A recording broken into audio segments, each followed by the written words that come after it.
네, 안녕하세요. 수영만두입니다. 오늘 살짝 개봉기에서 소개해드릴 제품은 2018 맥북 에어 스페이스 그레이 기본형입니다.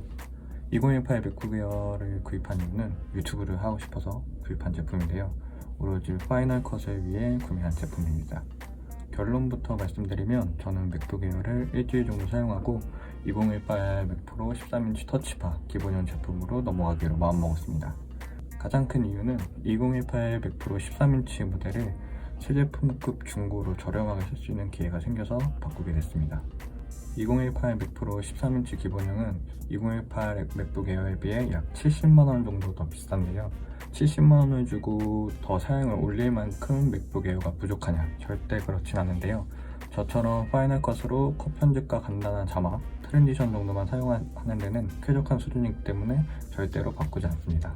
다만 중고 나라에서 일주일 정도 사용한 신제품급 중고가 6만원만 더 주면 살 수 있기 때문에 100%를 살 수 있기 때문에 바꾸기로 마음을 먹었습니다.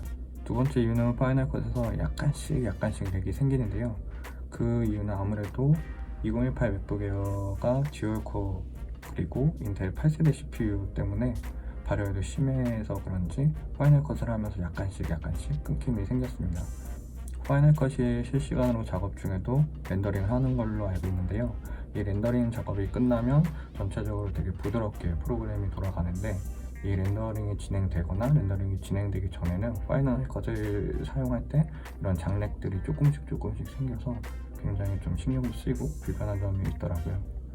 그래서 저는 결국 운 좋게 상태 좋고 저렴한 2018 맥 프로 터치바 모델을 구할 수 있게 됐고, 파이널 컷의 미세한 장렉 때문에 2018 맥북 에어를 애플 스토어로 돌려보내기로 했습니다.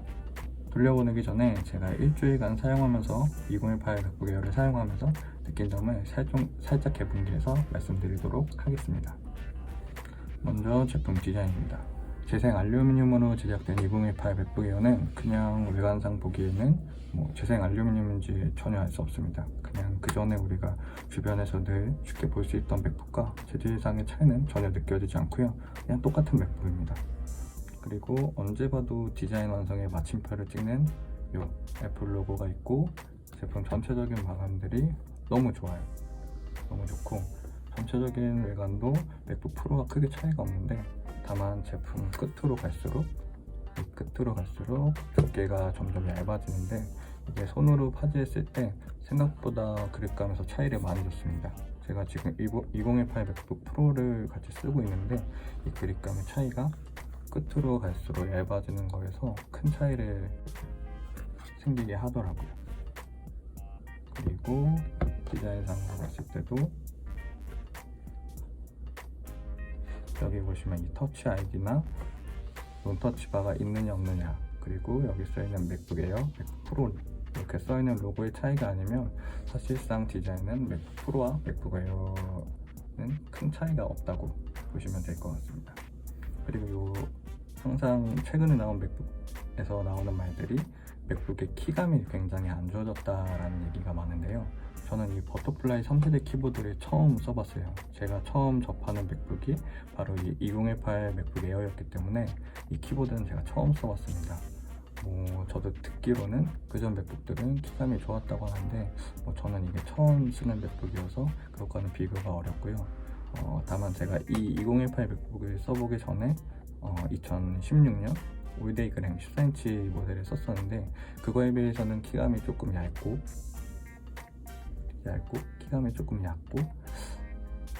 조금 약간 바닥을 치는 느낌이 조금 들긴 하지만, 그래도 이게 쓰다 보면 타이핑하는데 전혀 문제는 없고 손이 피로하다거나 그런 느낌은 좀 저는 느끼지 못했던 것 같아요.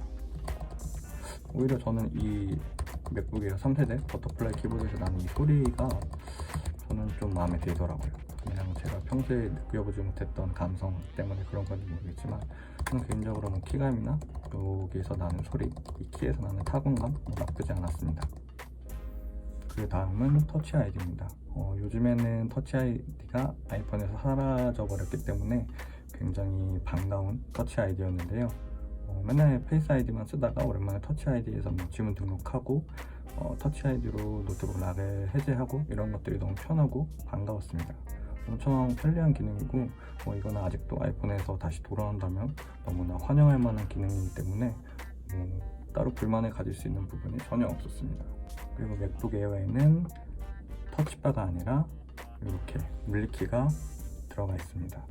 맥북 프로 모델에서 이제는 논터치바가 나오지 않고 논터치바 모델은 2017 모델만 있고 지금 2018 모델이 안 나왔잖아요.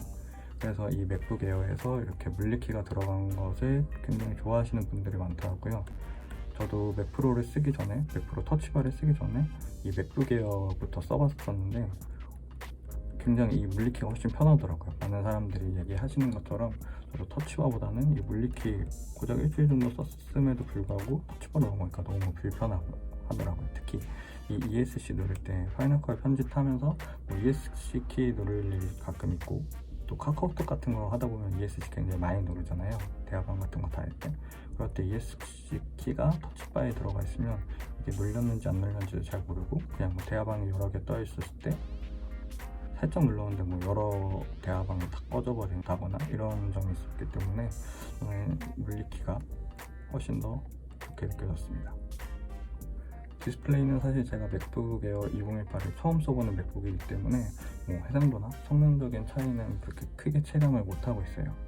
하지만 딱 봐도 느껴지는 게 뭐냐면 베젤이 굉장히 얇아졌고 테두리가 검정색으로 처리가 됐기 때문에 저는 이게 딱 외관상으로 봤을 때 디자인적으로 너무 예뻐서 이런 점에서 굉장히 만족스러웠습니다.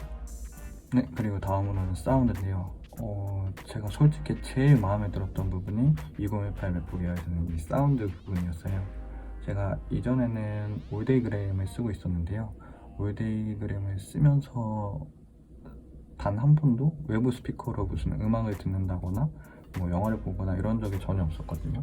사실 이어폰 잭으로 듣는 그런 음성 수준은 다 비슷비슷하기 때문에 이렇게 크게 차이를 못 느꼈는데 이 외부 스피커는 정말 맥북 에어가 정말 좋아요. 맥북 에어는 쓰면서 그냥 유튜브에 음악 틀어놓고 스피커처럼 이렇게 쓴 적이 있을 정도로 굉장히 만족스러운 소리였어요. 그래서 이렇게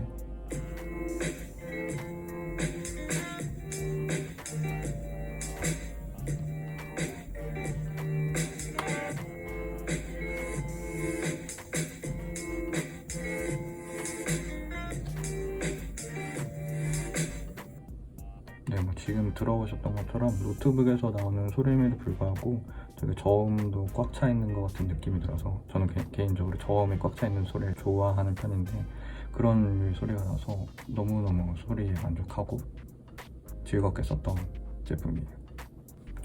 그리고 이 트랙패드도 굉장히 신세계였어요. 맥북 종류를 처음 써보는 저 같은 사람들은 마우스 없이 이렇게 외부에 나가서 무엇인가 작업을 할 수 있다는 게 되게 신기했어요. 다른 윈도우 노트북들도 예전에는 제스처 설정해서 쓰면은 비슷하지 않아? 이렇게 생각을 했었는데 실제로 맥북에서 기본적으로 제공하는 이런 제스처 기능들을 써보다 보니까 이런 생각이 크게 잘못됐다는 걸 깨우치고 반성하게 됐어요. 크기도 이전에 썼던 노트북들보다 이 트랙패드가 훨씬 널찍해서 엄청 편하고 이렇게 끝에서 끝으로 이동하는 데 엄청 편하더라고요. 그리고 또 이 넓은 트랙패드 때문에 타이핑에서 막 이렇게 치면서 이걸 눌러갖고 오타가 나진 않을까 걱정을 되게 많이 했는데 그런 게 없다는 것도 너무 신기했어요. 정말 애플이 이런 디테일을 잘 챙기는 것들이 이런 데서도 잘 나타난 것 같아요. 보통 윈도우 같은 경우는 트랙패드에 이렇게 손을 올리고 타이핑을 했을 때 오타가 좀 많이 났었는데 이 맥북은 전혀 그런 게 없어서 되게 만족스럽게 썼습니다. 마지막으로 배터리인데요. 배터리는 아무래도 제가 올데이그램을 쓰다 보니까 이전에 썼던 노트북 배터리 퍼포먼스가 너무 좋아서 맥북 에어는 그래도 배터리 타임 긴 편에 속한다고 들었음에도 불구하고 사실 좀 실망을 했어요. 왜냐면 제가 이걸 들고 스타벅스에 가서 한번 파이널 컷 작업을 해본 적이 있었는데요. 스타벅스 입장권이라는 제가 브이로그 영상도 올렸었는데 어쨌든 그렇게 해봤는데 배터리가 생각보다 빨리 닳아요.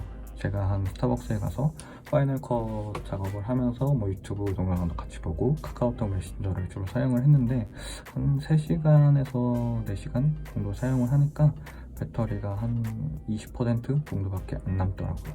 물론 파이널컷이라는 프로그램이 무거운 프로그램이고 뭐 다른 유튜브나 카카오톡도 같이 사용했기 때문에 배터리 시간이 좀 짧아지긴 했지만, 그래도 제가 생각했던 것보다는 제일 기대했던 것보다는 배터리 타임이 좀 짧은 편이었고, 대신 파이널컷 같은 무거운 프로그램 돌리지 않는다면 간단하게 웹서핑이나 유튜브 할 때는 아무리 못해도 5시간 정도는 충분히 충전 어댑터 없이 사용할 수 있을 것 같습니다. 네, 이렇게 일주일간 사용해본 2018 맥북 에어에 대한 소감이었습니다. 이 제품은 13인치 이상의 화면 사이즈가 필요하고 맥북에 처음 입문해보시려는 분들에게 적당한 제품 같습니다. 맥프로에서 사용해야 되는 무거운 프로그램을 돌릴 필요가 없거나 그냥 맥북에 작은 디스플레이 크기가 싫은 분들에게 딱 맞는 제품인 것 같습니다. 저처럼 아이폰과 아이패드를 쓰면서 맥북하고 연동이 그렇게 좋다던데 한번 써볼까? 라고 고민하시는 분들이라면 저라면 맥북보다는 맥북 에어를 추천드리고 싶습니다. 윈도우 노트북 제품과 비교하면 가격은 상당히 비싼 편이지만 현재 맥북 라인업 안에서는 2018 맥북 에어 기본형이 비교적 제일 괜찮은 가성비를 갖고 있으니까요. 이번 영상이 도움이 되거나 재밌으셨다면 좋아요와 구독 부탁드리고요. 다음 콘텐츠에서 또 다른 제품과 더 나은 모습으로 찾아뵙도록 하겠습니다. 이상으로 수연만두의 2018 맥북 에어 살짝 개봉비를 마치겠습니다. 감사합니다.